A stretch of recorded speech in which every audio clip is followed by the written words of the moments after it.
Hello everybody.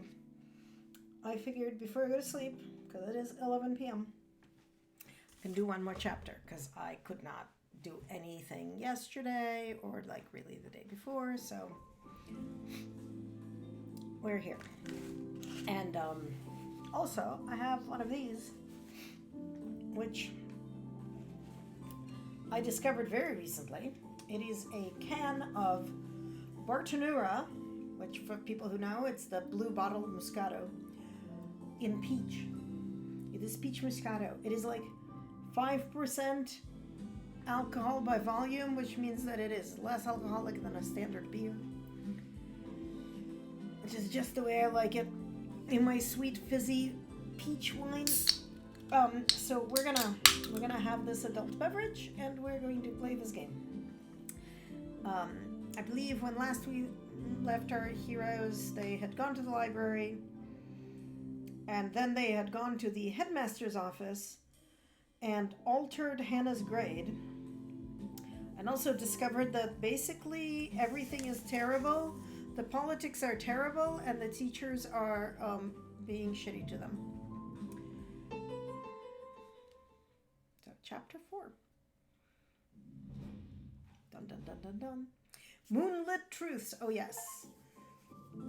Now we need to go look at the journal diary thing under the moonlight. You wake up the next morning in your room. Morning. Morning, pal, says Nina. It's so weird. The midterms are already over. Only half a year left until we graduate. It seems like it all passed in the blink of an eye.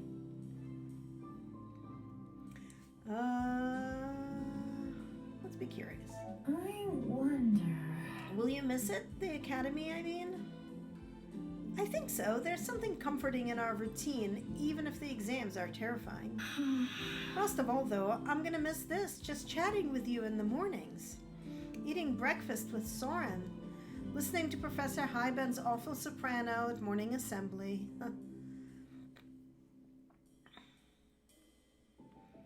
You know... It's not over yet. We've still got months of Hyben's darling wildflowers ahead of us. I know.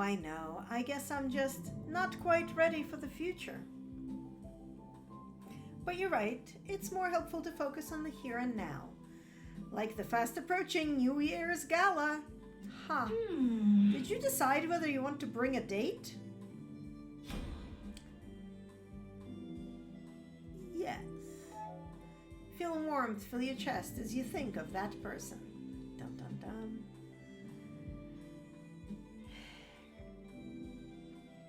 I'm really not sure. I mean, trying to find the courage to ask them, huh? I know that feeling. It's silly, right? It's not like we're kids anymore, yet it's difficult. It's called hormones, Nina, and of course it's difficult.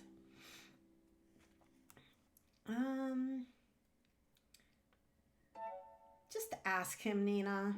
Soren's probably feeling the same nerves about asking you out. Wow.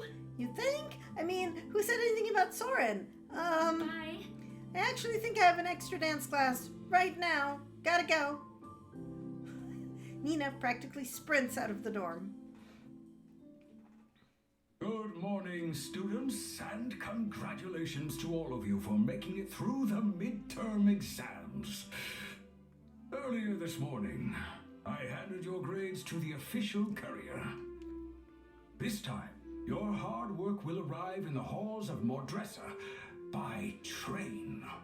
What an exciting time of progress we are living in. Due to popular demand, and as a reward for your exam performance, we have decided to let groups of students travel to Middlebrook to observe the new invention, and to do some shopping now that the gala draws near. The new trains are carrying wares all the way from the southern capital, Cameron. Students who wish to participate in such an outing should sign up with Professor Torquist after this assembly.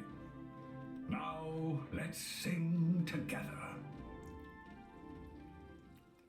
That's amazing. The railway's finished? That's amazing. I'm just saying. It's been ages since I last visited Middlebrook. They really should let us go more often. I'm looking forward to it. I have so many things I need to buy, but first on the list is a new dress for the gala. Ah yes, the school dance. What a scoop! The train is finally here? This would make a great article for the school paper. Do you guys want to come with me? I'm sorry, Nina. I have some other plans today. Did something happen? I thought you'd jump at the opportunity to leave campus. No, it's nothing. Just something came up, that's all. But you go have fun. Kinda weird. Yeah, I wonder what that was all about. I'll ask him about it later. Guess it's just you and me for this trip. Oh!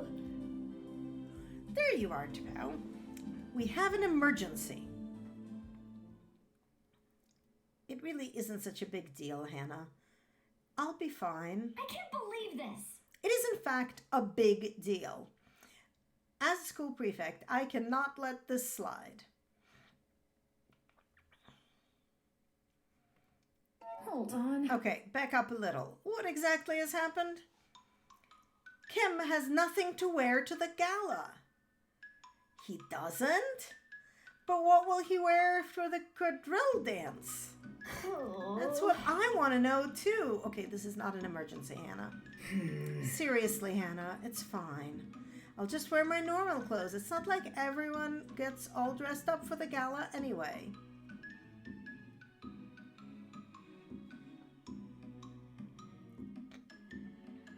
What do you Okay, mean? so what is it about Kim's sparse wardrobe that is so upsetting? You'll be upset too when you hear the full story. What Kim chooses to wear is not what's made me angry. People can wear whatever they want. I'm mad because his clothes were ruined by another student. Someone ruined your clothes? Why in Izeth's name would anyone do that? It doesn't matter. I've moved on, honestly. Actually... Look, I was just trying to explain to Hannah why it is I don't have a roommate. No one wants to share with a spirit mage, so every year I end up switching to a new room. My most recent roommate wasn't all too happy about it. He ended up releasing a swarm of magical moths into my closet, and I tore through, well, everything. Actually... Oh, I remember this. The rotten lemon incident. Professor Hyben had to lure the bugs away using a potion that smelled like rotten fruit. The whole third floor smelled awful for days after. Yeah, it caused a minor stir. The student was reprimanded and his family paid for me to replace my things. And it was decided that I would board alone for the rest of my time here. I just haven't gotten around to replacing my formal jacket. That's all there is to it. Yeah, I agree with Hannah. We're going shopping. Now. I second this. What the... But this was clearly been going on for far too long. I know this won't fix things, Kim, but will you at least let us try? Okay. Okay, fine. But I won't promise to actually buy anything. When will I ever need formal wear again after the gala?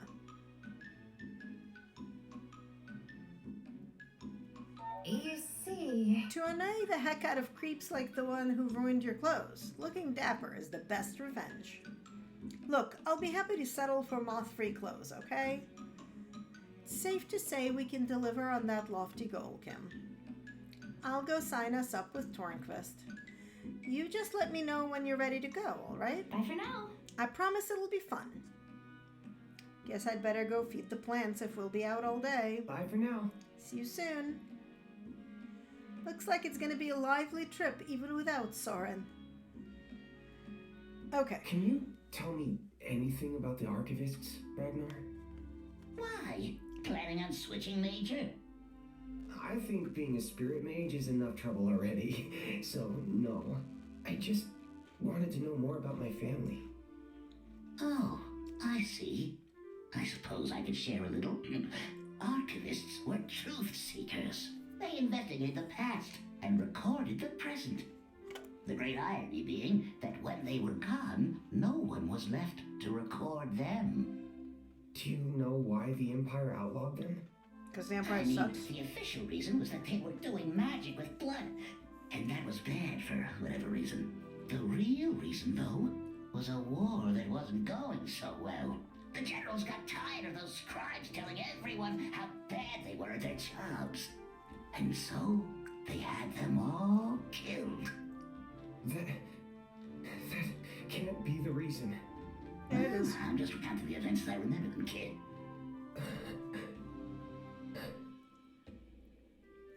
Okay, so what do we have? We've got dining hall and Ragnar's lair on this floor. Classroom, infirmary, and showroom. Let's go to the showroom. Walking down a quiet hall between classes, you suddenly hear a familiar voice. Oh, good afternoon, Father. Curious, you move a bit closer to listen in. Catherine is standing by one of the windows, holding a small glowing sphere in her hand. An orb of communication. A magic device that can project conversations across the continent. They used to be reserved for the military, but you've heard rumors about noble families getting their hands on them.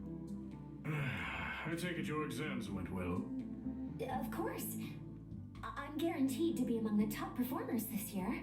But not the very top. Well, you see, Oh, how disappointing. I did not invest this much in you just to have you return with a participation trophy. our grades are yet to be published, but don't worry. I will be the solo artist performing at the New Year's Gala. We shall see. I have another meeting now, so we'll leave it there. I will await the final results. Yes, Father. The image disappears, and Catherine tucks the orb away with a tired sigh.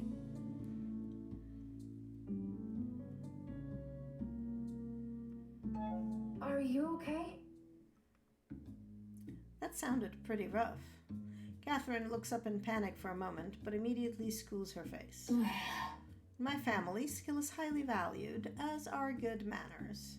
I see that you're lacking in both. Now, if you'll excuse me.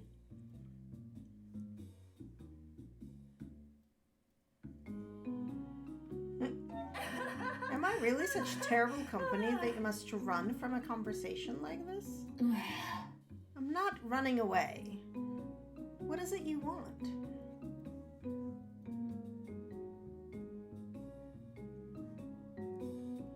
So... Is your dad always that intense? He's a man who values results over empty promises. That's how he achieved his position. Tell me What's your about- father's position exactly? You don't know? He's the personal illusionist to the Paragon of Mordressa. You know, the highest position a mage can obtain in the Empire. Really? I get that serving a Paragon is prestigious and all, but powerful? Really? How can an entertainer have power? You're such a fool. You really know nothing about politics, do you? What matters is not your title, but the access you have to other powerful people. Not even the Paragon's advisors get as close as my father does. Any policy of the last decade that has been implemented, you can be sure it was once whispered into the Paragon's ear by my father. Why are you using that orb out here in the open? Wouldn't it make more sense to have that conversation in your dorm room? I would, if Wretched Eyes could keep quiet long enough for me to have said conversation. I wonder... Why work so hard to get this year's top spot? What are you trying to gain? The Mordressa Opera House is searching for a new soloist. Such an opening is rare, and the person who gets the position will gain unique access to the capital's nobility. I think my motivation should be obvious. Huh? Catherine, do you actually enjoy singing? What a ridiculous question. That's all I wanted to ask. Actually, I see. Well, I've got a question for you then. Why are you suddenly so curious about my personal life? We don't run in the same social circles. Your friend Hannah and I are in direct competition for our class's top spot. What are you trying to gain here?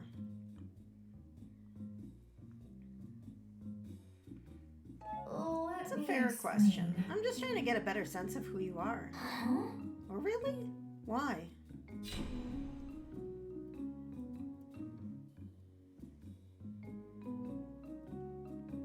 You see, I guess I want to understand why you act the way you do. Pushing so hard for the top spot, seemingly with no regard for the people around you. What could possibly motivate you to do that? Ugh. That's it? What a waste of time. As the child of a noble family, my sole purpose is to bring pride to my family. Not something someone like you could ever understand. Wow, you could romance her. That's weird.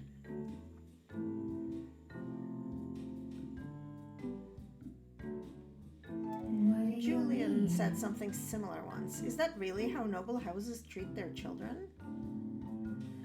Julian's family has ambition too. If you want a seat at the table, you can't afford to be weak. I don't have time for this. Now, I've wasted enough time here. I've got a gala performance to prepare for after all. Catherine leaves you alone in the hallway. Okay? It really is quite difficult to comprehend that dragons are truly real. Stunned you into disbelief, did I? I know my mere presence seems too good to be true. That's not. What I meant to say was that I struggle to understand how dragons could have been real when no proof was left behind except for you. That's not too hard to believe for me. Humans are a forgetful bunch after all. Seems like quite a big thing to forget. Okay, but we have not told anyone that we in fact saw a dragon's eyeball in the Mother Stone. And I think we just forgot that, so. Okay, so we were on the 3rd floor. We dealt with that. On the 2nd floor, let's go to the infirmary so we can flirt. Maybe.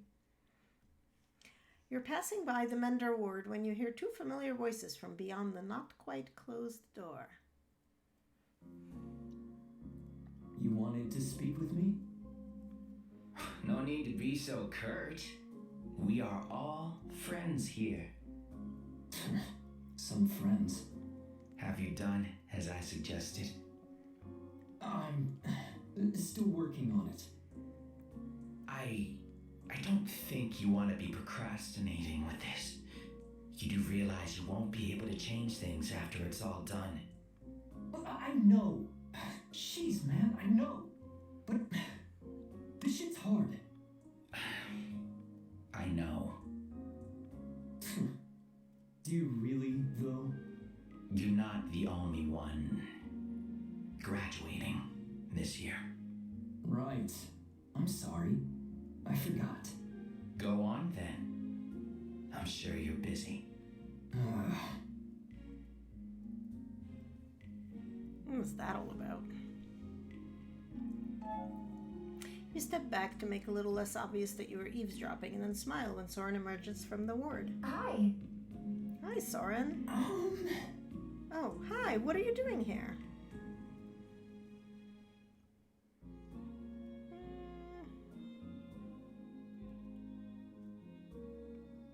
Are you okay? You look a little pale. Oh, yeah, I'm good. I've never been a fan of the Mender ward and its needles. See you around. Sorry, I gotta go, but see you around, okay? Soren stalks off down the hall with his hands shoved deep in his pockets. What was that all about? You wonder if you can get anything out of Elias. Ah, you again. How's Hannah? I haven't seen her back here yet, but I'm reluctant to get my hopes up.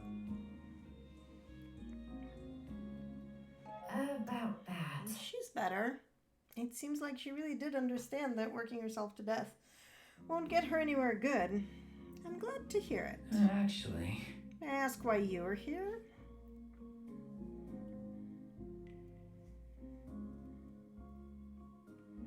Actually, Just came by to visit you. Really? Why? The midterms have been and gone. Soon we'll reach New Year's, and then before you can blink, we'll be graduating.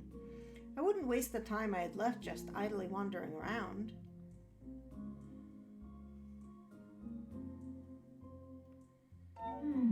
What are you talking about? Spending time with you is always worthwhile. Are you sure? Once we graduate, we'll all be spread to the winds. It will be hard, maybe impossible, to keep in touch with the people we care about. Don't you want to spend this precious time with your friends?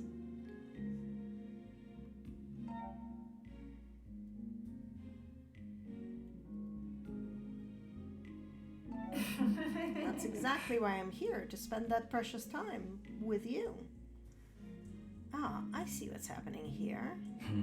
Did you perhaps enjoy me taking care of you the other day? A patient admiring the healing touch of the carer? And what if I told you I did? Huh, you certainly are bold. And perhaps a little foolish. You don't really know me. If you were dreaming of me sweeping you off your feet at the gala, I'm sorry to disappoint. Let me give you some advice. Save a dance for your real friends. They need it more than I do, especially the guy who was just here.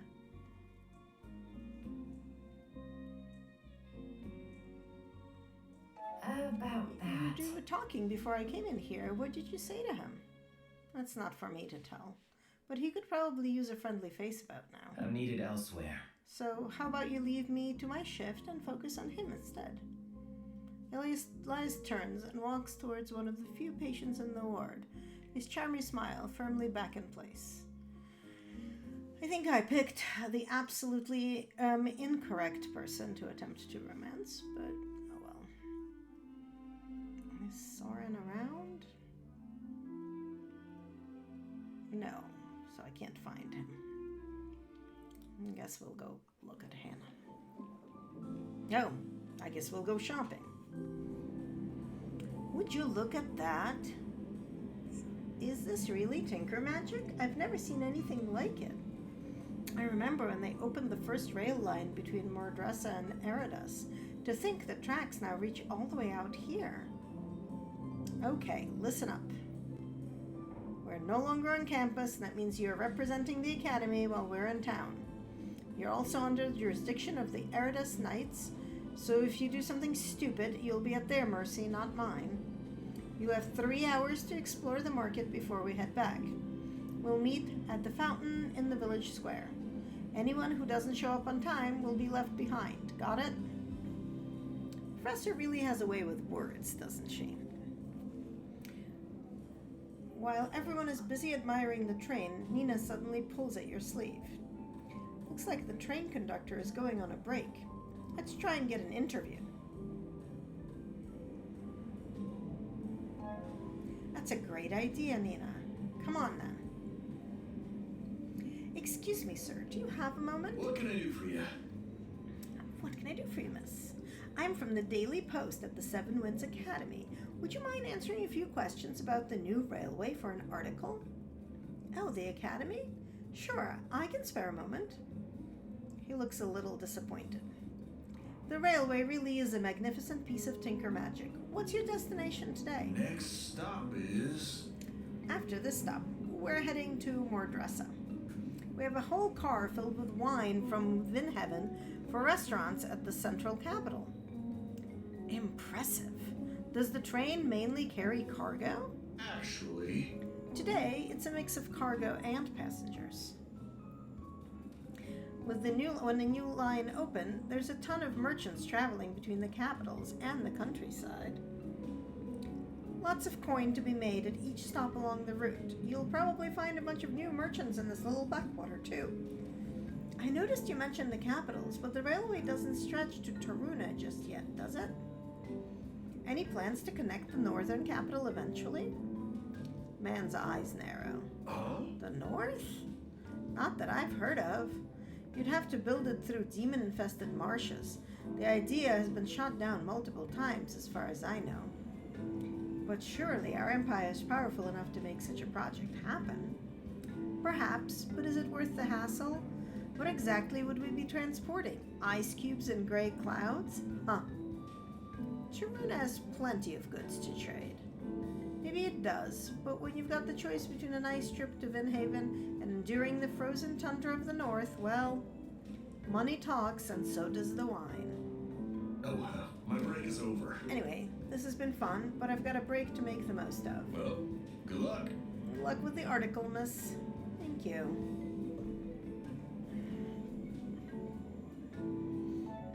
Sounds like Taruna's a long way from getting their own rail connection. I kinda expected it, but I didn't realize things were quite this hopeless.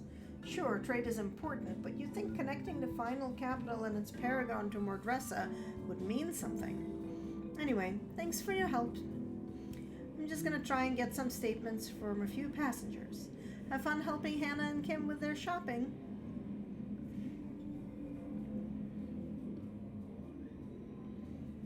You want me to pick something up from the market for you? Oh, that's nice of you, but I'm all set for the gala already. You have fun with the others. Look at all these people. It's almost as bad as Mordressa. There's so many stalls. I guess they're just passing through. Might as well try to sell some of their wares here before carrying on to the next stop. Look at all those notebooks. Come on, let's take a look.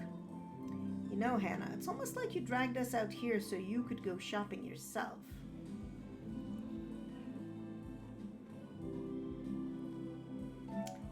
We still have a fair chunk of time. Doing a tiny bit of extra shopping should be fine.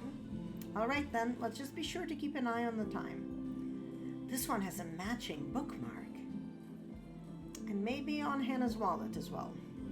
Rows of colorful stalls are spread out around the market square, and one stall in particular seems to be attracting a lot of attention. Not far away, someone is talking to a small crowd.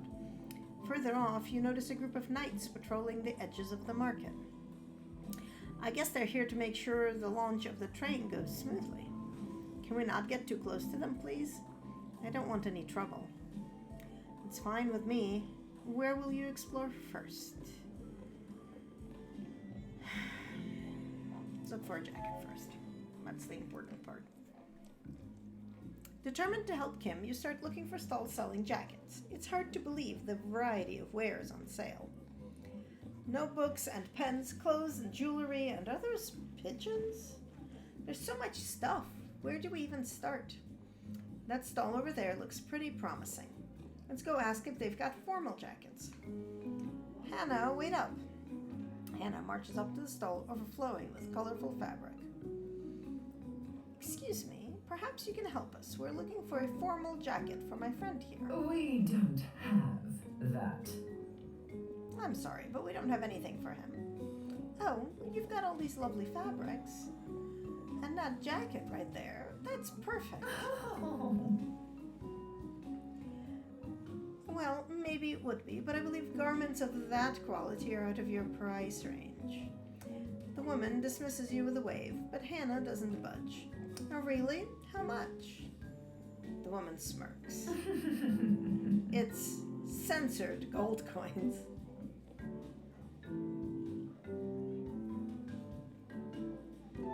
What? How can a jacket be that expensive? This garment is made from the finest materials, as you can see.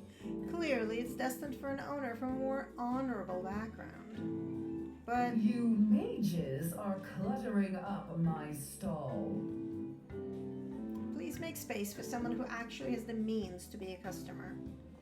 She shoos you away. What in the world just happened? That's why I wanted you to wait. I really don't think we're going to have much luck with these market stalls. Are you sure? I mean, yes, that lady was terrible, but they can't all be like that, can they? I just don't think these traveling merchants want to sell things to students from the academy.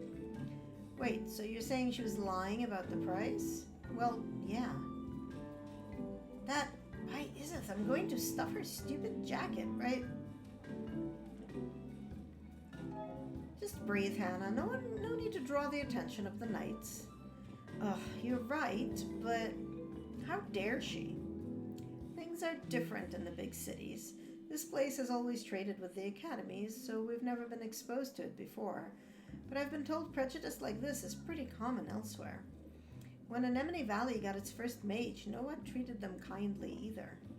Anyway, we should have more luck with the regular shops away from the square. If you really think so, Kim. Alright, let's listen to the speech. You wander over to the crowd and listen out. The election is upon us, dear citizens, and I'm here to remind you to vote for Blumme to keep chaotic magic at bay.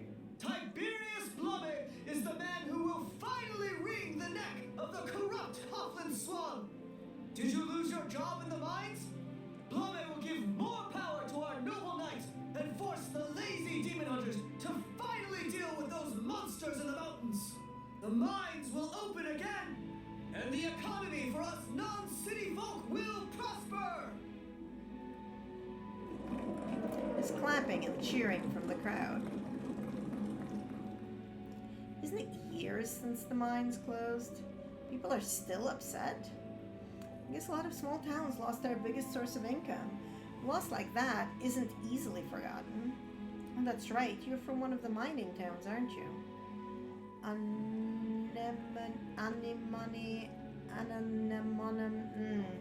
Anemone Valley, yes, it's a mouthful. My brother used to work in the crystal mine, but it wasn't a good job, even before the demons showed up. But it still beats having no job at all. Guess that's why this guy's speech is going down so well.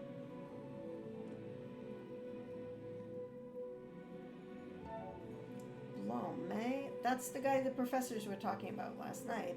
The one who's apparently funding Sullivan's research. It's rather strange that he's putting money into alternative energy research while advocating for the mines to reopen. That's a very good point. This guy seems to have it in for the demon hunters. What's that all about? Some people believe the hunters should do more to destroy the demons that appear when we mine magic crystals. The truth is that no amount of demon hunters would be enough to deal with all the demons trapped in those horrible places. I think I've heard enough for now. Let's go back to the stalls.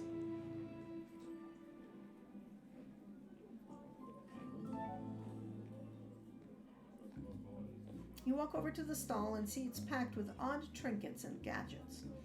The signs announced each project are a little quick hair growth brush, beef me up muscle growth supplements, stamina belt for... Nope, I'm not going to read that one out. Those all look like obvious scams. Who would ever buy any of this? So, what does this one do? You have a good eye. The newest device from the Tinkers of Eridas is a learning enchantment pillow. The fabric is woven from magic crystals and will make your dreams so vivid that you'll be able to study in your sleep. Imagine 8 hours of sleep turned into 8 hours of productivity to get ahead of your peers. Really? That sounds amazing. Oh my god, she's stupid.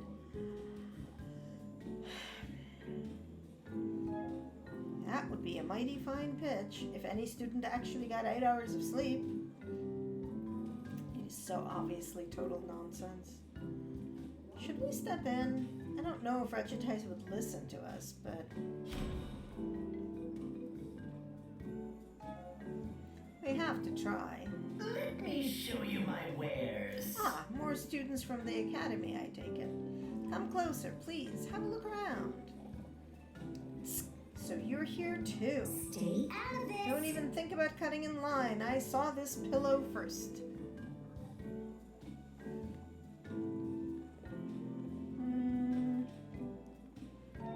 Regitais, you really shouldn't trust this guy.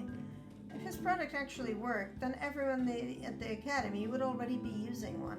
It wouldn't be peddled by some washed-up merchant in the boonies. Hey! You're right, I didn't think... Hey! How dare you take advantage of a woman's dreams like this? I want my money back right now. Just who are you to pass judgments on my products?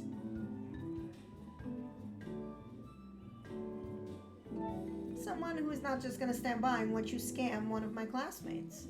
Now give her money back to her. Wait, hold on now. You already made the purchase. Can't you read the sign? No refunds. Pretty sure magical health products are only allowed to be sold by qualified menders and alchemists. Can I see your permit? Or we could ask the knights to come over and inspect you. Thank you. Fine, take your money. Now get lost. Are you okay, Regitais? That was pretty close. Of course I am. I already knew it was a scam. I was just... Ugh, never mind. Thank you. She huffs and strides away. Well, that's one good deed for the day. I'm sure she really is grateful underneath all that.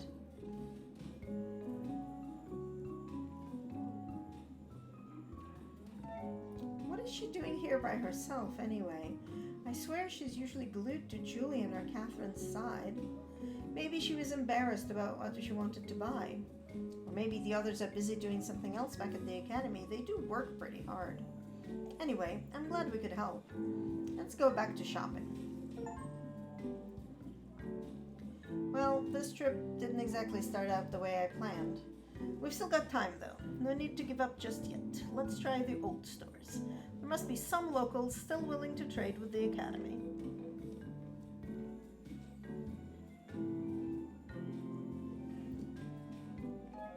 Anna, you're quite stubborn, aren't you?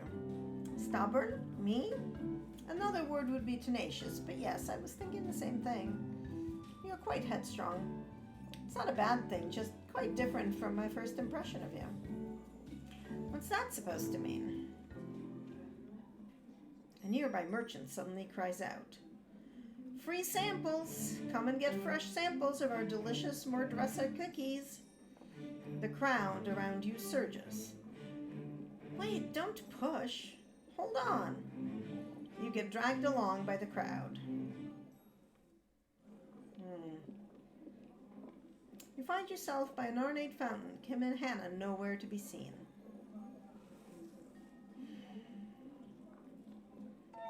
Oh, shucks. I kind of wanted some of those free samples. The area around the fountain is less busy than the market, but a small crowd is gathered around a man with a lute. And then, our brave hero sacrificed herself for her friends. One life in exchange for many.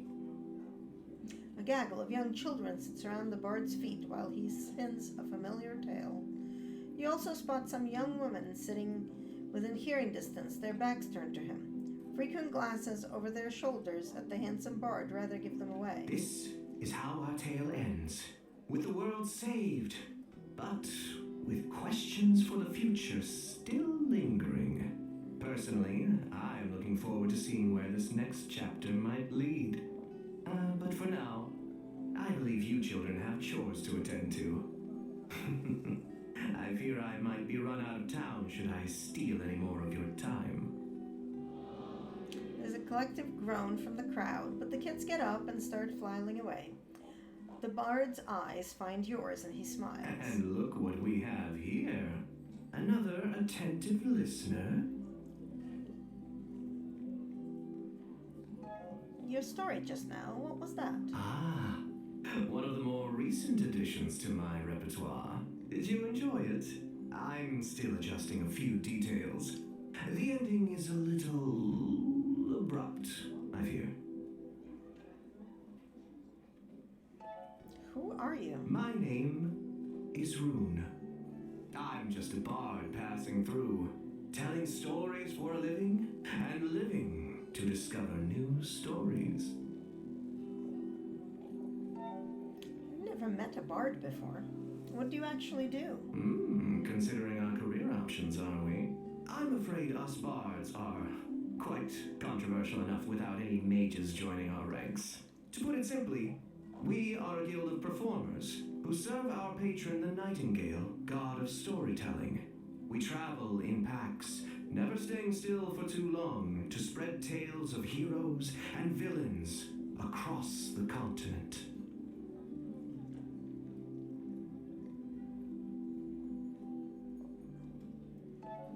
Where's the rest of your pack? Hiding behind the fountain, maybe? Even a pack of outsiders has their own outsiders. I am most comfortable when traveling alone. Oh, nothing beats complete creative freedom. Don't you think? Don't think I've heard of the Nightingale before. Ah, a curious mind, I see. But it would be unwise of me to indulge your curiosity into the old gods. This village is crawling with knights. While they tolerate my presence, I'm not sure that will continue long if I start educating you in heresy. You're a smart one. I'm sure you have someone close to you who might know the answer. Where are you heading next? That is always a mystery. My deity guides me wherever there's a story to be told. For now, I'm heading towards a valley in the south. Something is brewing down there that feels too interesting to pass up. I have a feeling I might be returning to this place soon, however. The winds of change blow here as well, as I'm sure you have noticed. Thank you for the story. Oh, thank you for having a curious mind. My bard's intuition is telling me change is on its way. Perhaps I'll get new material for a story. It appears your friends have found you. There you are. That crowd really was something. Are you okay?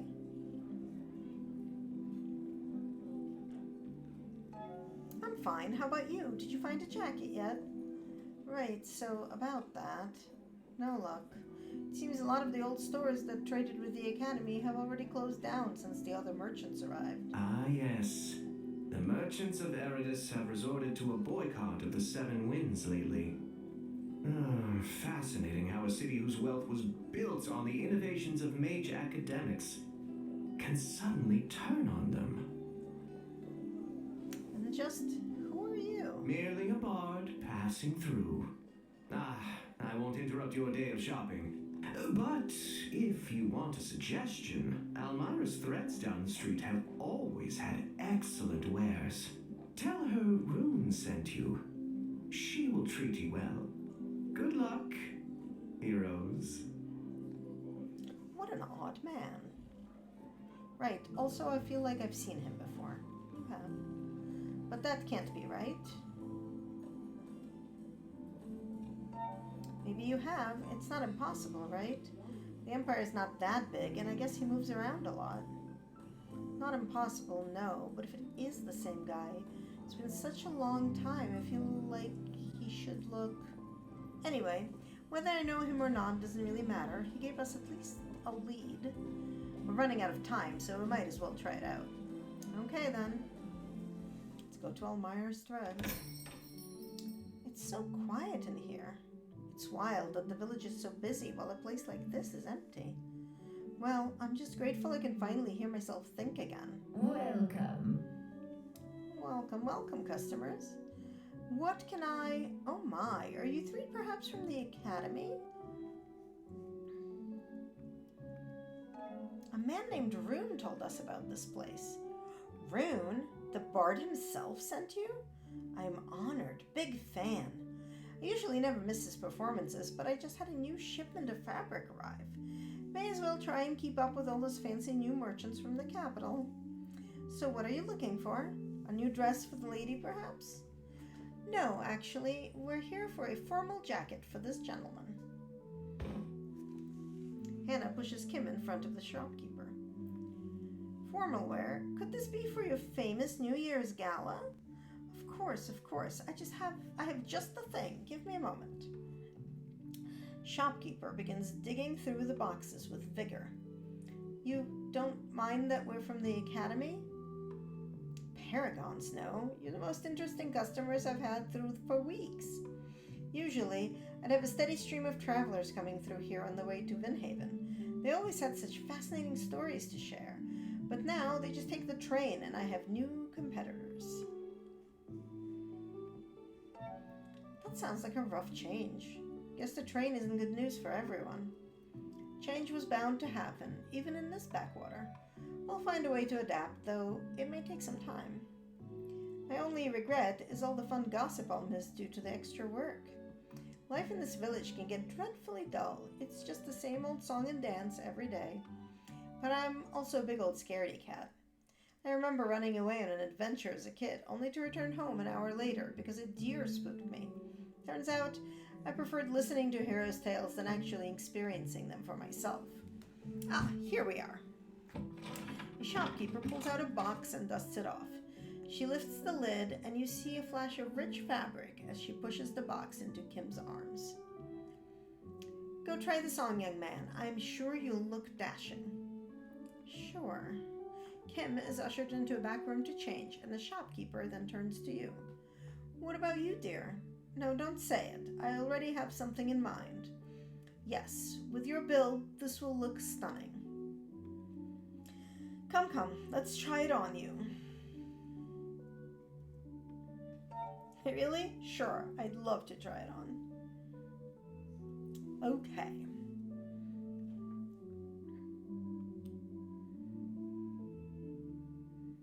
Shall we be purple? I think we shall.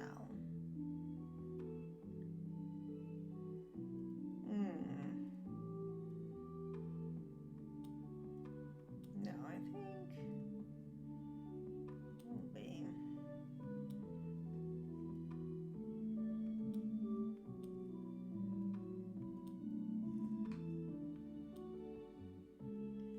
Look at that. What a great fit. It really suits you, Bill.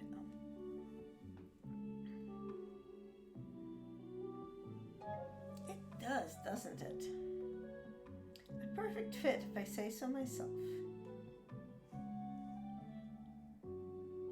What the heck is... Oh my god.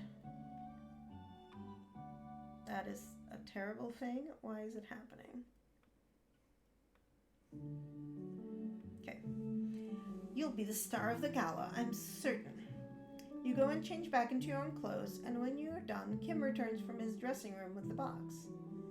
Well, what do you think? You're right, it's really nice, but it might be a bit out of my price range. But don't you worry about that, dear. It's on the house, for both of you. Huh? I have a long-standing tab with Rune. This is my chance to get square with him. Everyone wins. But I can't. Oh, shush you. Just let me do this. Think of it as my tiny rebellion against those city merchants who wouldn't even let you look at their wares. That's an awfully kind gesture. Thank you. Don't mention it. Just know, if you're ever in the area again, I demand a visit. And a story about how you gallivant. Oh, young love stories are just the best. The happy moment is interrupted by the door to the store flying open, the poor bell almost falling off with the force. What in the world? Everyone stay right where you are. We're conducting a search in the name of the Paragon of Eridus. I already told you lot, no chaotic mages have passed through here. The only mages I see are very occasional visitors from the Academy. It's all well and good, madam, but our reports are credible, so we still have to investigate. Fine, if you must, but you'll find nothing. Why are the knights doing this sort of work anyway? Shouldn't the demon hunters be involved if some dangerous mage is on the loose? Can't trust the hunters with anything these days, I'm afraid. Hey, Captain. Doesn't that guy look a little like the fugitive? Your group freezes as the knights turn to stare at Kim. Huh? Me? There's a flurry of movement as the knights rush forward, and you watch in horror as they grab Kim, forcing him onto the ground. We finally got you, chaotic mage scum. Kim? You've got the wrong mage. We're students from the Academy. That's exactly what the accomplice of a chaotic mage would say, don't you think? Have you lost your minds? These young ones are clearly students from the Academy. They have nothing to do with your fugitive. How exactly do you plan on proving that? Proving it? He has his grade on his arm. We all do. Hannah lifts up her sleeve to expose the glowing digits of her grade. That doesn't prove anything, just some cheap illusion magic. If you're really students, then where's your teacher? Right here. The familiar click-clacks of the Mender professor's heels draw your attention to the stern glare of the woman who is striding into the store. I thought I might finally have a moment to do some shopping in peace, but I was clearly mistaken.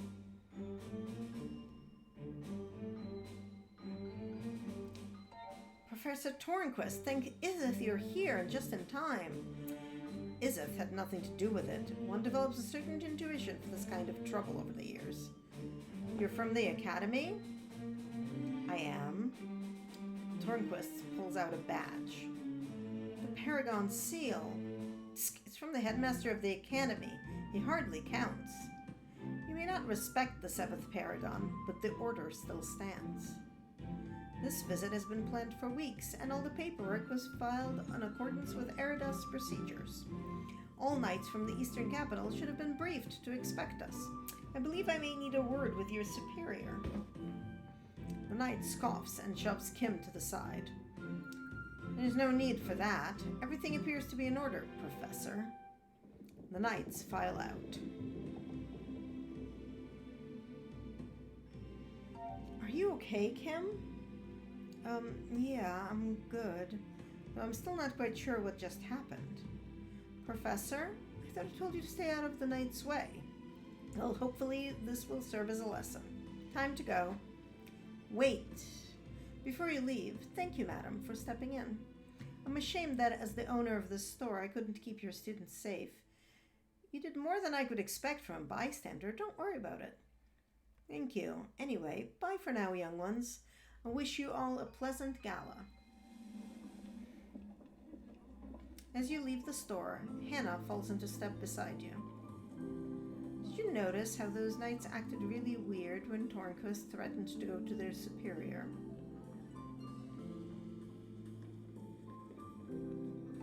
You think they were hiding something? They were willing to ransack a store for some chaotic mage, but then instantly back off when a mage professor challenges them? I agree, something seemed off. It was also weird that they didn't even look at our grades. All the local knights should know what they look like. Not to mention an outing like this being planned well ahead of time. You think they weren't really knights? No, but I don't think they were local. And judging by their reaction, I don't think the Eridas knights know they are here. Why would another region's knights be here looking for a mage? I don't know. Honestly, I might be reading a bit too much into it. Yeah, we don't know what exactly, but something is going on. Let's be extra careful around knights for now. I'd say being careful around the knights is always a good idea. You might be right. Hi, everyone. Nina comes bouncing up to you wearing a huge smile. I managed to get an interview with the train driver. She was so cool. I get so many exciting tidbits from her. My next article will be a hit for sure.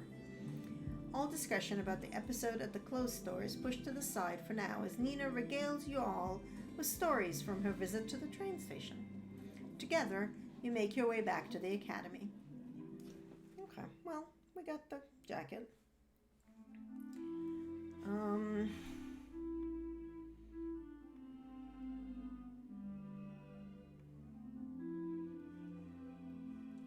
Go to the dining hall. We haven't seen Puck in a while. You're enjoying a peaceful moment in the dining hall with your favorite treat. A fruit bite. You look down at the plate piled high with beautiful fresh fruit. Having the nature mages cultivating all sorts of produce in the greenhouse sure has its advantages. You can already imagine the nutritious goodness coursing through your body, replenishing your severely depleted energy reserves. Excellent. Pow, there you are. Come with me, quick, you gotta see this. You don't even manage to grab a wedge of juicy apple before Puck's surprisingly vice-like grip closes around your arm and they drag you out of your seat. What? What's the hurry here? Something on fire? Only my burning hot skills. Come and see for yourself. You make it to the hangar, and nothing seems out of the ordinary. What? What is it exactly you wanted to show me? Everything looks normal. It does on the surface, yes. But under the hood, my baby here, genius is afoot. Behold, I finally managed to get the engine working the way I want it to. I'm ready to take her for her first flight, and I want you to come with me. That's amazing. I'd love to go with you and see your ship in action. You won't regret it. I knew you'd be tempted by the thrill of adventure. No time to lose. Come on, let's get on board. You are dragged onto the deck of the ship. Now that you're standing up here, the height is impossible to ignore, and it really hits home just how massive a vessel Pook has created. I'm ready. Just look at all this. Okay, I'm ready. Glad you're on board. Time to conquer the sky.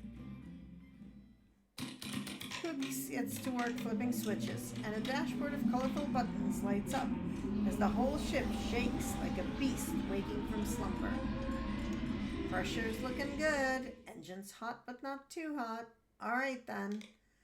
Then crack their knuckles. Let's do this. They flip a switch and the air crackles with magic as the crystals ignite. The world shifts as the massive structure begins to lift. Pook then takes the wheel and with a confident twist the ship starts to move. You shoot outside and take to the sky. The last leaves of the forest whirl around you as you pass overhead. Birds chirp in dismay, and students on the ground stop and gape at the sight of the flying machine soaring above. Meanwhile, Pook is luffing like mad. I did it! I really did it! That's great. Congratulations, that's really impressive. Oh, we're just getting started. Come on, let's get her a bit higher. Pook does a full lap around the school, pressing a bunch of buttons, testing the steadiness of the flight. When the button pressing stops, the ride becomes a lot smoother. Soon you're gliding among the clouds like a ship on a calm sea. I think I've made the appropriate adjustments now. The weather conditions are perfect for a little practice at steering her. You want to try? Yes. Yes, please, I'd love to. That's the spirit. Come over here, then. You stand beside Pook, who shows you how to hold the wheel. You take the wheel and are surprised by how light it feels. Even a slight turn makes the big ship lean to the side as it glides through the air. You already get the idea. The difference from a normal ship is that the wheel goes back and forth to adjust our altitude. And give it a try. Fly carefully. You hold the wheel so tightly that your knuckles start to ache, while Pook watches with an amused smile on their face.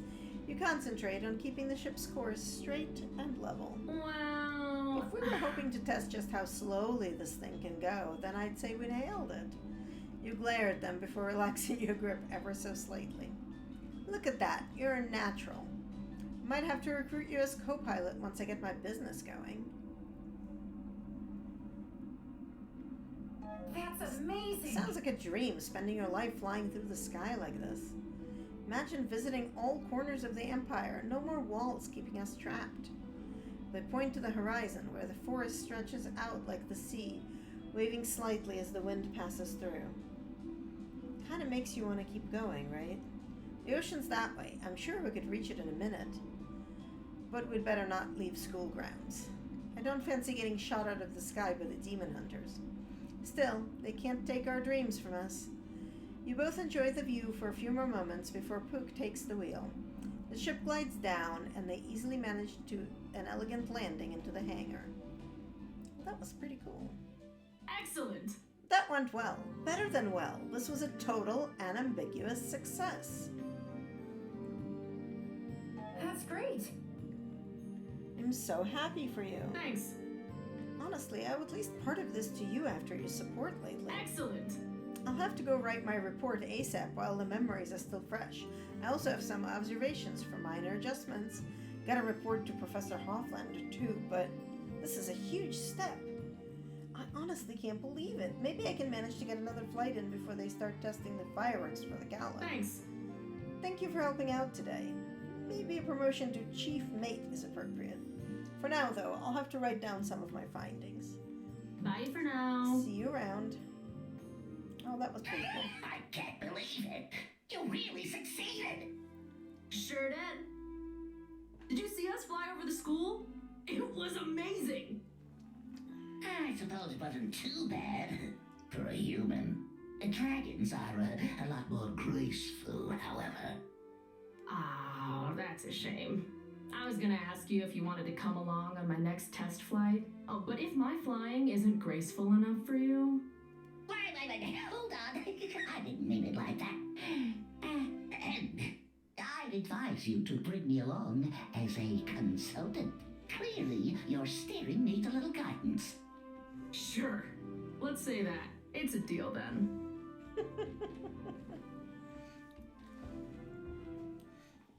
That was amazing. The greenhouse smells like spring when you step inside. The magic that keeps these plants safe from the bitter wind outside will never stop impressing you. You make a move towards Kim's office, but pause when you notice someone else outside his door. They're carrying a white box while constantly glancing around. It's like they're trying to stay inconspicuous and failing spectacularly. You duck behind a giant plant with a view of the door and peer through the leaves as the jumpy visitor enters Kim's office. The snapdragon is taking a nap, so it doesn't react as the student sneaks past and goes to place the box on Kim's desk. I have some questions. What are you doing in here? Your voice startles the other student, who almost knocks the box off the desk. What? Paragons. What are you doing here? You're not a nature mage. This is none of your business. I don't What's get your it. plan? Some kind of sabotage? What did my friend ever do to you? Give me a break. The poor little prodigy had this coming. I'm working so hard to make sure I can be close to my family when I graduate, but apparently my best is just not good enough. And it's all thanks to that demon-loving twerp. And how does playing whatever weird prank this is help your situation? You'll see soon enough. This might turn out perfectly. If that guy's wild spirit magic ends up hurting another student, then not even Hyben will be able to protect him anymore. The student rests a hand on the box with an almost manic look in his eyes. Stop it! That's enough. Kim enters and moves between you and the student. He looks madder than you've ever seen him before. So, you finally show up? I've had enough of this. I didn't care about your antiques when they were only targeted at me, but you've threatened my friend. That's crossing the line.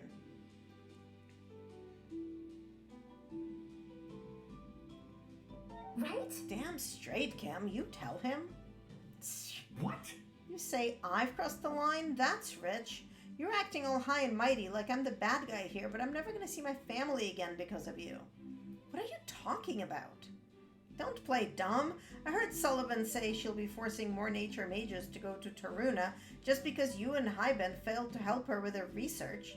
You know we already have a bad rep, but you somehow managed to implicate us all in your dealing with demons. None of that is true. Sullivan is the one who's been studying demons, not Hyben. There's no way she can bypass the ranking system with an excuse like that. Why not? They bypass the system for you, don't they? It's bad enough that being Hyben's favorite secured you a spot ahead of me and our classmates, but I won't forgive you for dragging everyone down like this. I'll set it right. There's no way they'll let you graduate, and rightfully so. The student wrestles open the lid on the box, and Kim jumps in front of you. A tiny beam of light floats out, bobs in the air, sends out a few colorful sparks, and then fades away. This can't be. But the man said it contained a demon. Arrgh.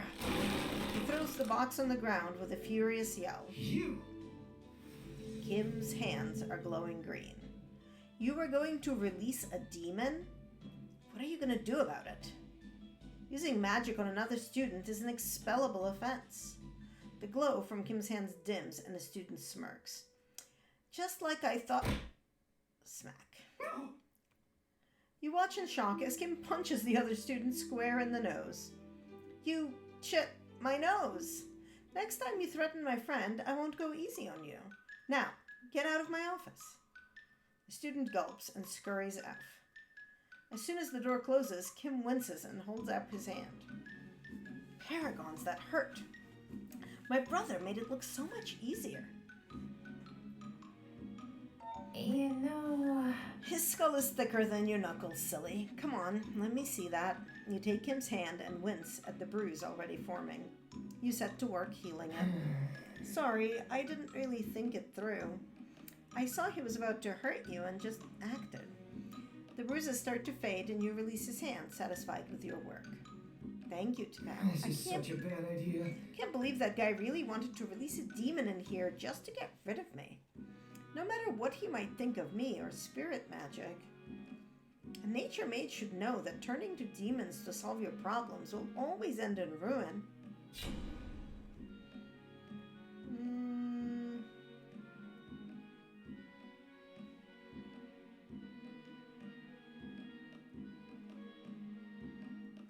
Can't believe His this. using a demon to get his way doesn't really matter here. He was in the wrong, no matter what method he chose to use to get to you. I suppose he had been doing plenty of damage already before resorting to this. That still doesn't change the fact if he had managed to get hold of a real demon, would have been in trouble. Thankfully, he seems to have fallen for some kind of cheap scam. A demon can't be contained in a box. If that were the case, we wouldn't need demon hunters. What do you think was in the box? Some kind of illusionist firework, I'd say. There was never a demon in there, otherwise I'd have been able to sense it. The guy got scammed by a cheap parlor trick. He had a really mean right hook on you there. How'd you learn to punch like that? My brother taught me. A scrawny kid like me had to fight back if I didn't want to get picked on. I'm surprised I remembered the technique, except for not aiming for the head. Ouch. I wonder... So what happens now? I don't think he'll bother me again for a while. So I guess we're back to worrying about helping Ragnar while getting ready for the gala. Anyway, I'm glad you were here. I don't think I'd have stood up for myself if you weren't. I'm grateful too. Professor Hyman? What are you doing here? Well, I just saw a student rush through my greenhouse with a bloody nose. So I figured I had to see what all the fuss was about.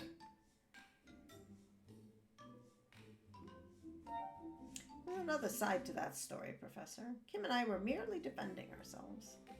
Hyben surveys the room, which displays pretty clear evidence of a scuffle. Ooh, I see. Do tell me that other side then. It sounds like a real page-turner.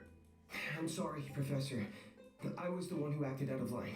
He was threatening to release a demon in here to harm us. Even though I knew it was an empty threat, I lost my temper and things got...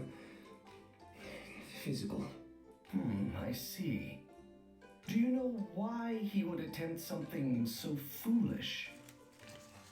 He seemed to believe that Madame Sullivan is about to send him and the other nature mages to Taruna, because you and I stopped helping her with her experiment.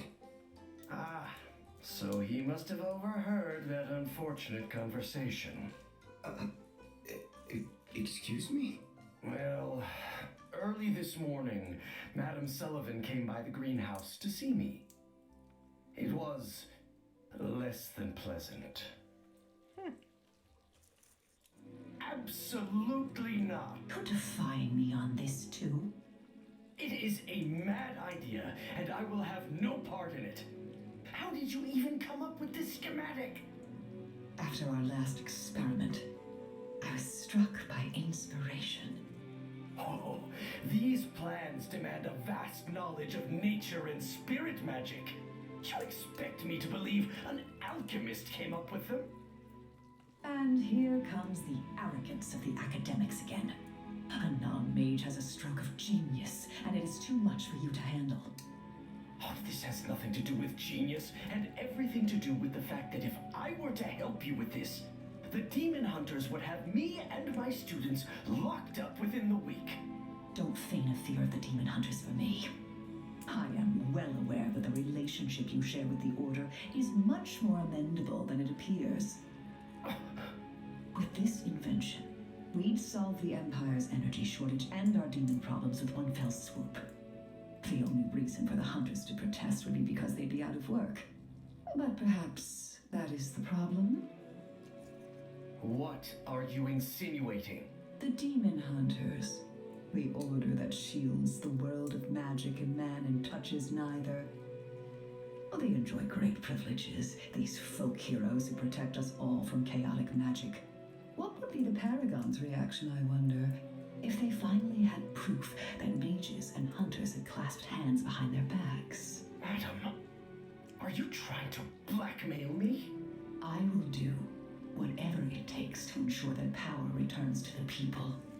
And if you refuse to help me, well, didn't you say that usually it would take 10 nature mages to perform the extraction ritual of one spirit mage? How many students do you have in your senior class, Professor? You. Who's there? Perhaps we should move this discussion elsewhere? No, that's quite all right. We are done here. Truly? You have my answer, madam.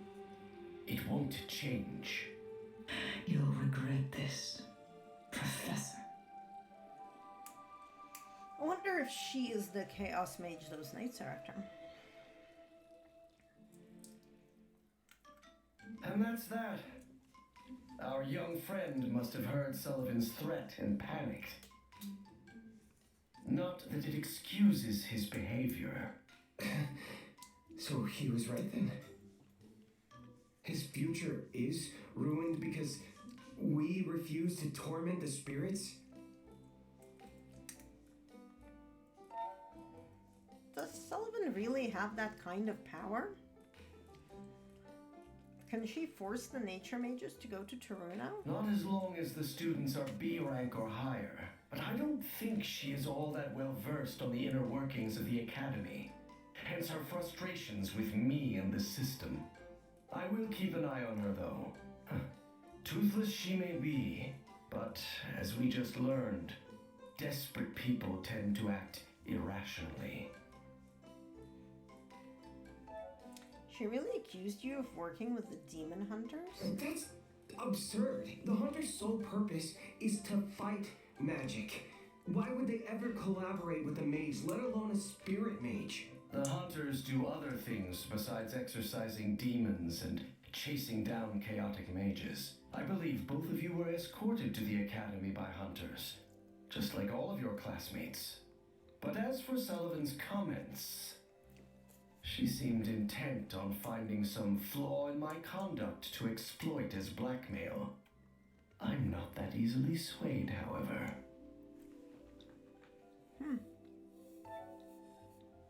What was the schematic she showed you? Something truly awful. Telling you any more than that would put you in an uncomfortable situation, so I will leave it at that. I don't know how she came across it. Clearly the idea was penned by someone with much greater knowledge of spirits than her. Oh, well, fortunately it is also a silly pipe dream.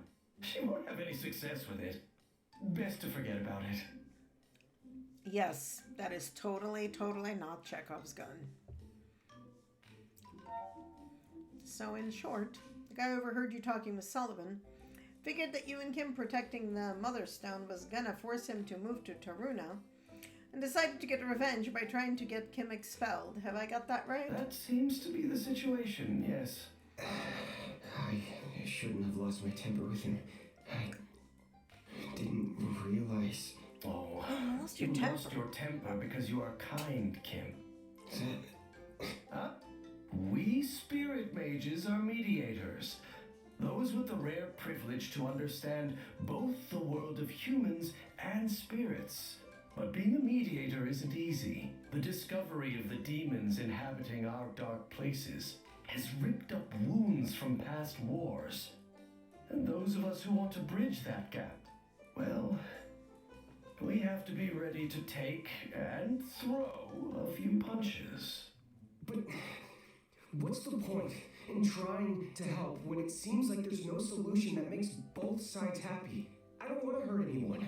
Not spirit, not human.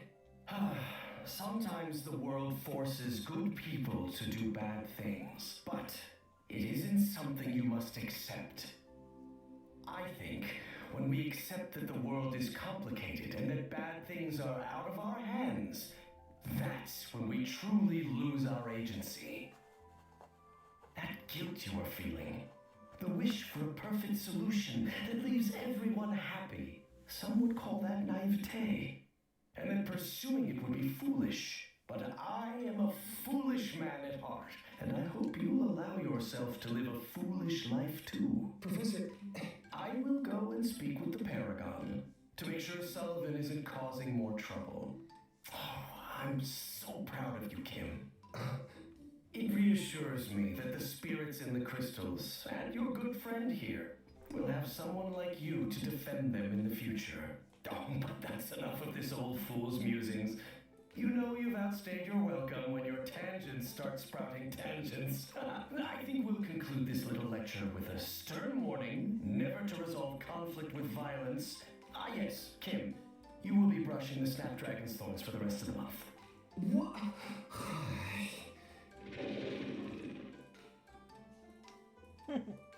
Pook, can you explain how some of my classmates have ended up in the Mender ward with food poisoning?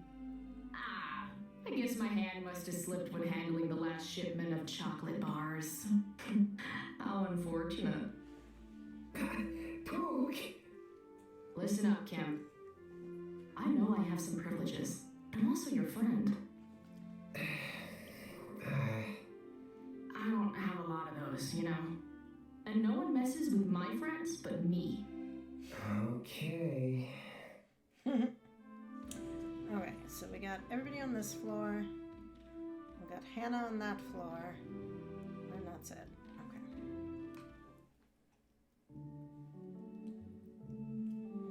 Okay. Hannah is sitting in the library, a book open in front of her, as per usual, but she isn't reading. Mercury was resting in her lap, and she's absentmindedly pets the contented cat, looking at her wrist. She doesn't look up when you approach. Oh. This is always the worst time of the year for me. I've done everything I could, and more. The papers have been handed in, our grades have been sent away, so now there's nothing to do but wait. A full week where our grades cannot be changed, culminating in a grand New Year's celebration. It's supposed to be a treat, but I'm even more stressed out than usual. Even old Mercury seems to sense something is up. He hasn't left this spot for hours. I see. Seems like Mercury is a wise cat, making sure you're relaxing. Right, relaxing. Maybe. Possibly. I don't even know. I don't like this. I just want everything to be finished already. The wait is killing me. Hannah looks back at her wrist. My grade is finally just as I wanted it, and I know there's no way to change it while the paperwork is being transferred to Central, but I can't stop checking it's still there. I know it's silly. About that. It's just as you wanted it because you earned it, maybe in a slightly unorthodox way, but what's done is done. You can say that as many times as you like, but I'll never believe it. Apart from a bit about it being done, I can't change that now. I'll just have to make sure my future is worth all this hassle. Although... When I make it as a great soprano, I'll be sure to give you tickets to my shows. Might not be easy. Depends on where you end up, I suppose, but you've been such a great help. If possible, I'd love for you to come see me perform. I'll do it. For you, Hannah, I'll be there for sure. Even if I have to fight through an army of knights. Huh? Please don't get into trouble on my behalf, but thank you. I'm looking forward to it. Can't believe this is actually happening. My dream is finally within reach. Hey! What What did you do? A hand reaches out and snatches Hannah's wrist. Hey, how is this possible? I saw the professor dock your grade myself. There's no way you could have a perfect score like this. Hold on. Okay, let's all just take a moment and calm down here. No need to get physical, Catherine. Catherine glares at you, but grudgingly releases her grip on Hannah's arm and steps back. You're such a fool. So you're trying to take the moral high ground here? That's rich. Catherine rounds on Hannah, her eyes flashing with frustration. You must have cheated somehow. That's the only way to explain this. Oh, that's rich. The little goody two-shoes, the prim and proper student cheated. Goes to show that people like you have no honor, like the honor you had when you tried to sabotage me. You were the one who said that this is all a game, that those who don't know the rules should just give up. Well, I've learned the rules. I played the game, and I won. Catherine is silent for a moment, her mouth hanging open. You'll pay for this. She leaves without another word, carried swiftly away on the tide of her own rage. That's great. Look at you standing up for yourself, Hannah. I'm so proud of you. I did, didn't I? Oh gosh, my hands are shaking, but paragons, that felt so good. Can't believe I did that. Oh no, does this make me a terrible person? I don't want to be someone who takes pleasure in others' misfortunes. You know... Hannah, we might not have known each other for long, but you're pretty transparent. I don't think you could ever be cruel like that, even if you tried. I hope you're right. Well, I have to do something with this nervous energy, so I guess Mercury is just going to have to find another lap to laze on for the rest of the day. Take care. See you around. Okay. So I think the only thing I have left is Ragnar's lair. We don't have a main plot point. So... The reason you and Tapao were out late was because you were planning to go to the roof to break this moon cipher. I'm sorry, I guess my wild request ended up delaying you all. Don't sweat it. The moon's not going anywhere, I think. Besides, having someone capable with us will increase our odds of success. We're going outside, after all. I'm glad. Having the extra help is very appreciated, yes. I'm not sure just how much help I'll be, but I'll give it my all. Whoever wrote this must really have meant a lot to you, huh? And going to such great lengths to read it. He was a nutcase, but he did have a few bright ideas every now and then. He's the key to understanding everything. How did I end up at the academy? What happened to the other dragons? I need to know. You think they're still out there? The other dragons, I mean? I had to come from somewhere, right? Not even an awesome dragon like me can just appear out of thin air. But what if they're not here anymore? That's not possible. Dragons are powerful creatures of magic. Nothing could ever kill them. I bet they're just hiding out in some big secret lair of sorts, living their best lives. And I will join them, just you wait.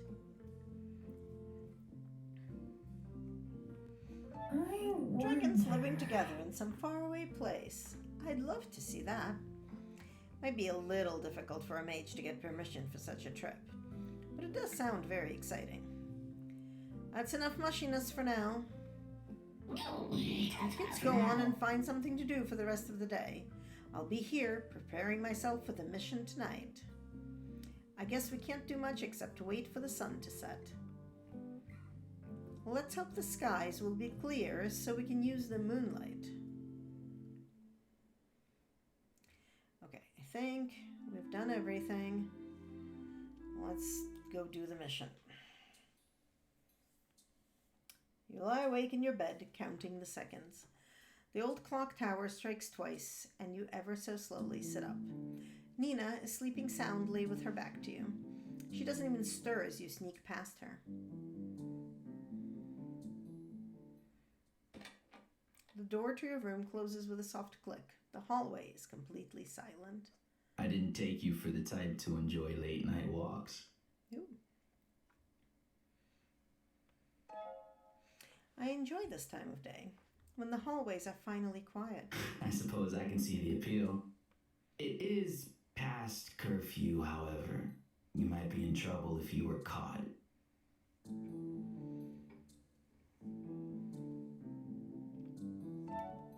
You're out roaming the halls too. You've got me. How about we keep each other's secrets then? Where is this little midnight walk taking you? Must be quite the destination for you to risk the wrath of the professors.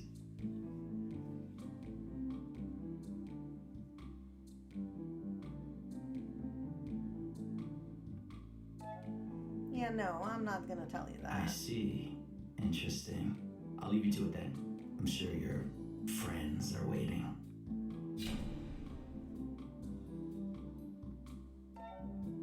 Been thinking about the advice you gave me earlier. Oh.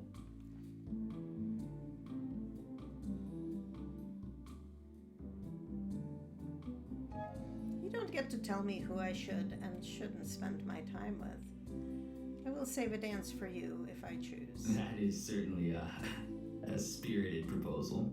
You really are an odd little mouse, aren't you? Why would you possibly be so persistent about this?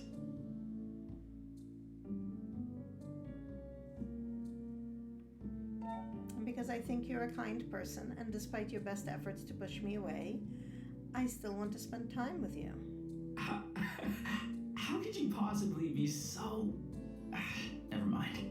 Suit yourself then, but I'll make no promises. Elias walks off, but not towards the doors. Just what is he up to this time? You shake your head and make for the storage room. Places to go, shinies to find. We're finally ready. Tonight we will go outside. Compared to breaking into the Paragon's office, this seems a lot less daunting. It's almost like we're going on a night run. Aw, now you gotta make me feel nostalgic. I haven't done a night run since my teenage years. That makes sense. Why am I not surprised that you'd be the veteran among us? Oh, come on, Prefect. I'm sure even you have snuck out at night once or twice. Well, sure. I was a kid once, too, and anyone can be peer pressured into hunting for cookies when they're like 11. I actually haven't done this before. Oh, really? No way. Not even a cookie run? A spooky dare? Guess I never had any peers to pressure me. Kim, dude, that's just sad.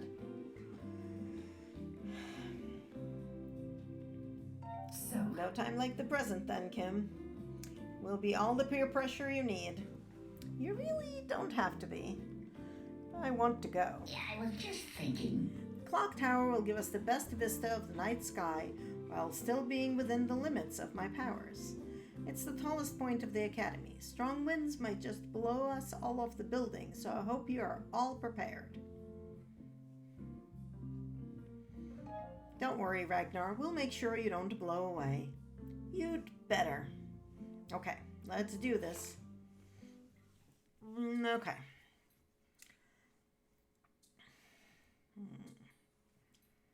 Okay.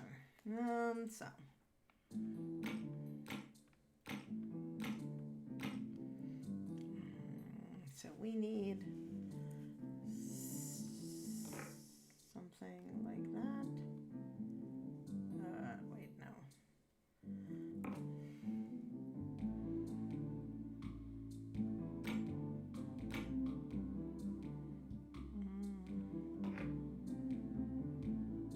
where to?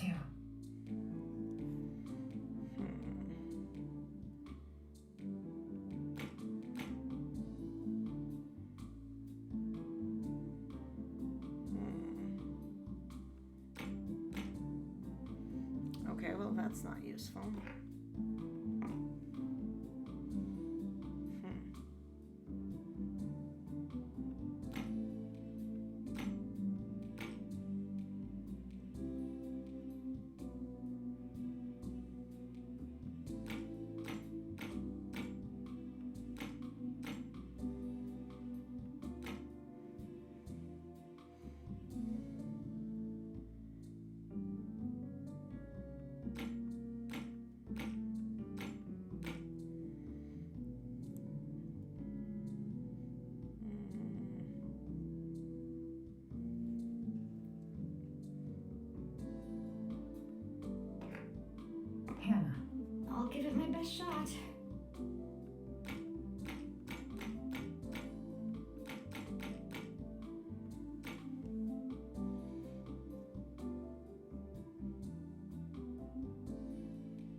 Kim?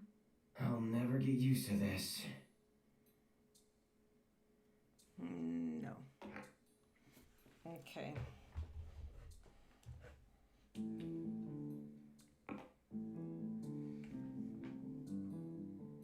No, I want to end up over here, though.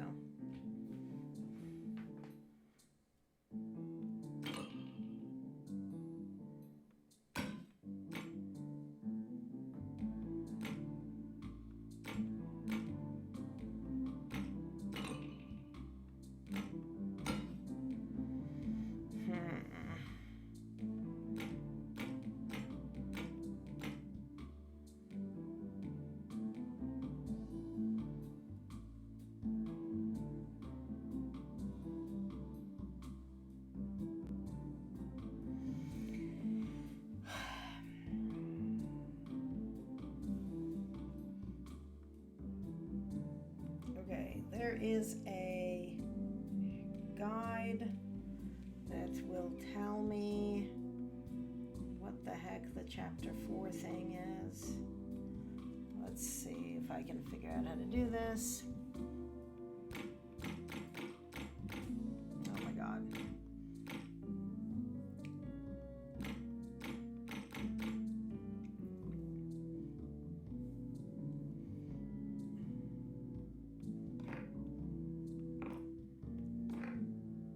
Kim. I'll try.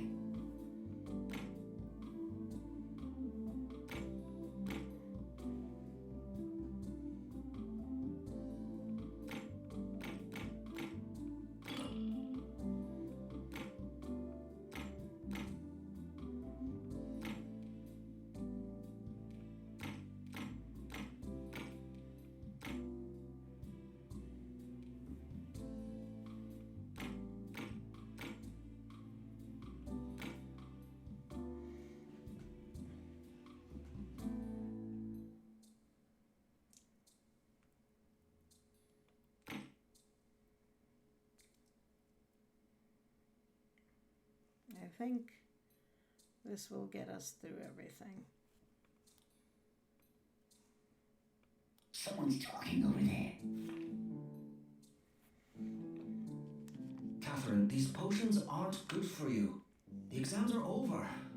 You need to rest. I can't rest. Everyone in the capital swallows these like your stupid family's candy. I can't falter now. Not when I'm this close. Even so, you'll get caught by a professor if you keep being so reckless. The headmaster seems particularly on edge these days. Worried you're gonna lose another friend to the dropout system? I'd be more concerned about Rickettsay personally. Don't even joke about that. Right. Sorry, but you're worrying about nothing. The teachers are on edge because that Sullivan woman is kicking up a fuss. How can a mere alchemist create so much trouble? Oh, come on, Julian. She has the backing of the soon-to-be Paragon of Erebus.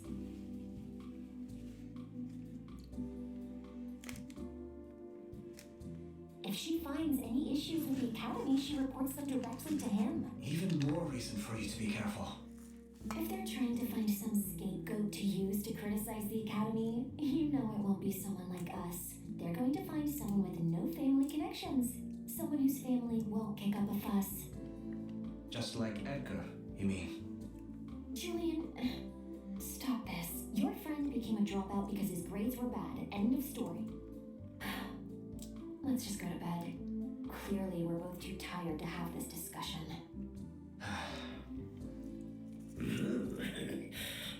They certainly are a lot of interesting conversations out here at night.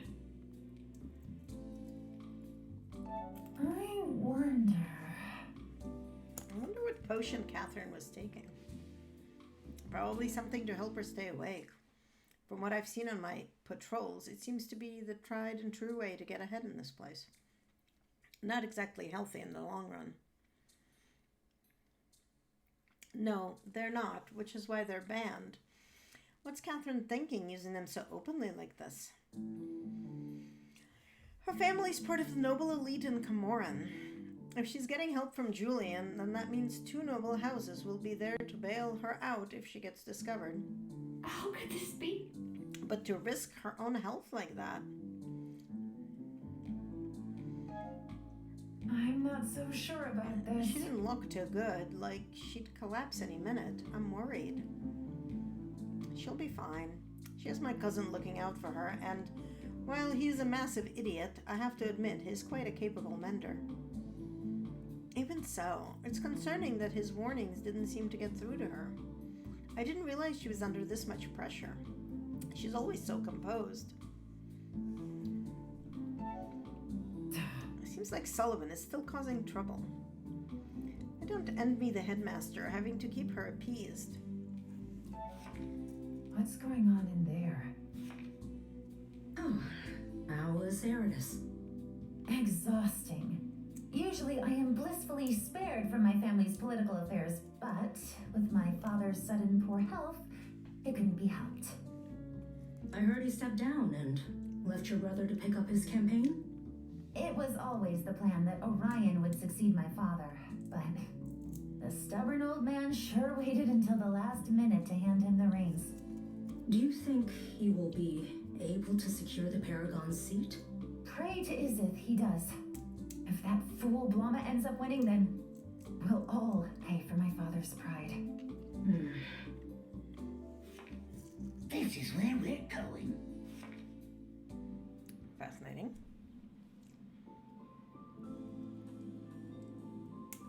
You make it to the rooftop. The moonlight filters down through a few wispy clouds, and your breath comes out in crisp poof of mist. It is freezing. Everyone all right? Toads. Yeah, totally fine. Now get the book open so we can go back inside again. Ragnar?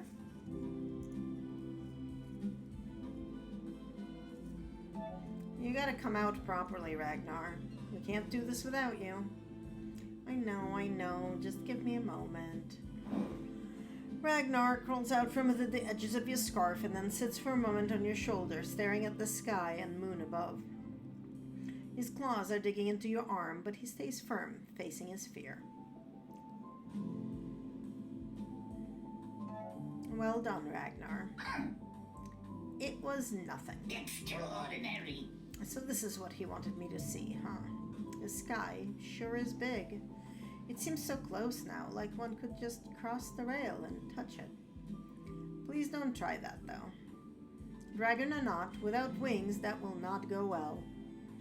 Is this perhaps some kind of dragon instinct? They're supposed to fly, right? If we read the diary, we might just find out. Yes, it's time to get some answers. Ragnar jumps down from your shoulder and begins to set up the spell. Look, the moon. You all look up to see the silvery clouds part, revealing the full moon. The pages of the diary start to glow. A text shifts and warps until you can finally make out the words. Marvelous. What does it say? He speaks. Much like a human child, Ragnar has evolved mentally and now expresses himself in words instead of bite marks. Toddler Ragnar. That's kind of adorable. He also showing a strong personality and a sense of pride and humor. I just realized that I need to be charging my watch, and I haven't been. Let's get that going.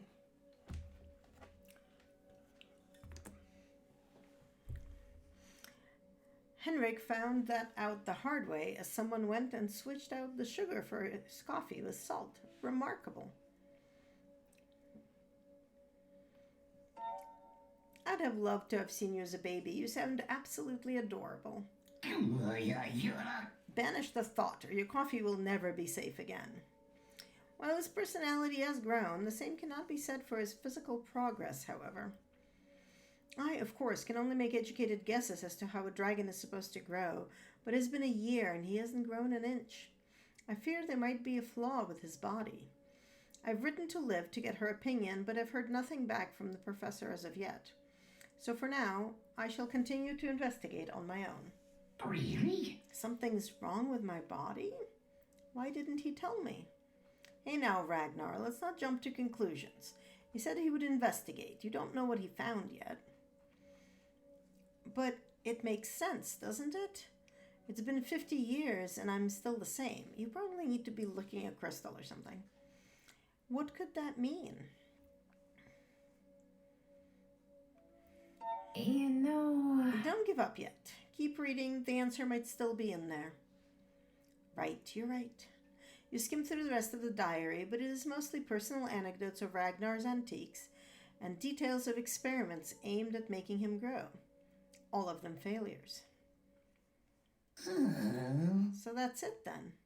No answers, just more questions. I have some questions. Do you know who this Professor Liv is? No, I've never met anyone like that. Professor suggests she was a teacher here at the academy, but the name doesn't ring any bells for me. Nor me. Maybe she was studying something obscure? It's more likely that her stuff also ended up in the restricted section. Oh. I see. Sounds like he had several colleagues working with him. Could we maybe track some of them down? They all disappeared together with my father. If they were all archivists, they probably didn't make it out of the cleansing. It's hard to imagine an entire major being persecuted like that. How cruel. I wonder...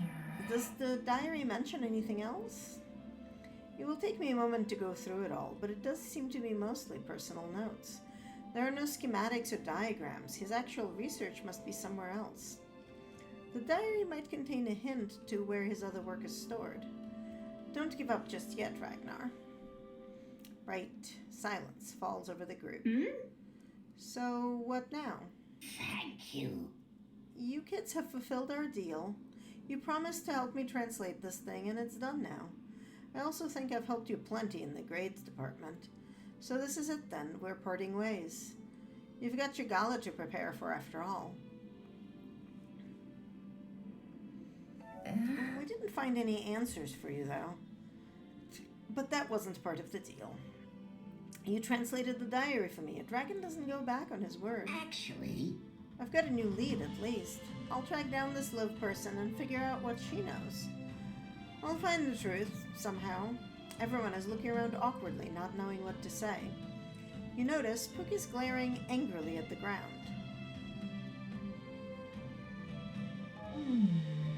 Ugh. Screw it. Lizard, I want to propose a deal. Listen, you're gonna need someone to help you figure out who this Liv person is, right? Someone who can ask the professors and maybe break into the restricted section again? I can do that by myself, maybe. Yeah, I don't think so. So we'll help you. Same deal as before. We'll help you until you've learned the truth about your situation. Meanwhile, you'll help us with whatever trouble we might run into with our grades. I thought you were basically done with your final project. What other help do you need? I need time to make adjustments. It's still not flying quite as smoothly as I want, so... That's great. I quite like this idea you're proposing, Puck. It's a win-win solution, really. A fair deal for both parties. I might need help as well. When my classmates realize I've gotten a perfect grade, I'm sure things are only going to get more competitive. Really? I don't much care whether my grade is perfect or not, but this situation with Tornquist swapping our tests worries me. It would be nice to have a way out in case it happens again. This is it. Let's help each other reach our goals. Oh, I love that they all, don't want to lose their reason to be friends. Ragnar turns away and rubs his eyes. I knew that you couldn't resist the awesomeness of my dragon powers. Of course you need my help. You'd really be lost without me. That's a bit... Don't worry, I shall save you all from corrupt teachers and jealous rivals. But just know, I'll hold you all to your end of the deal. We'll find out the whole truth of how I came to be in this school. Nothing less will do.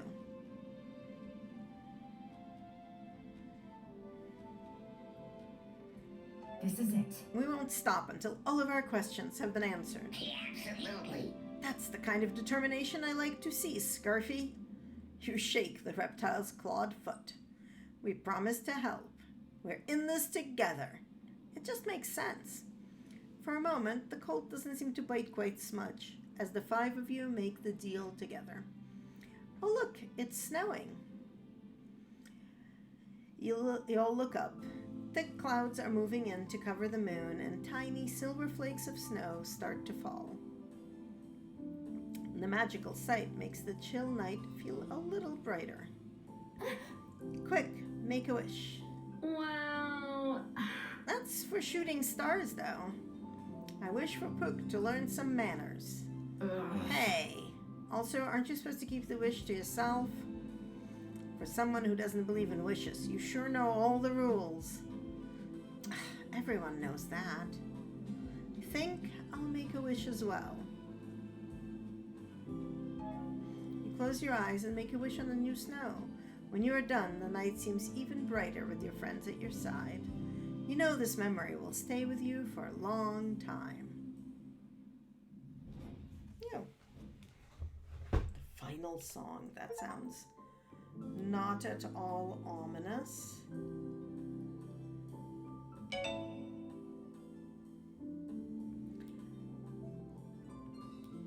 Now it is bedtime. It's almost 1 a.m. Thanks for hanging out, folks, and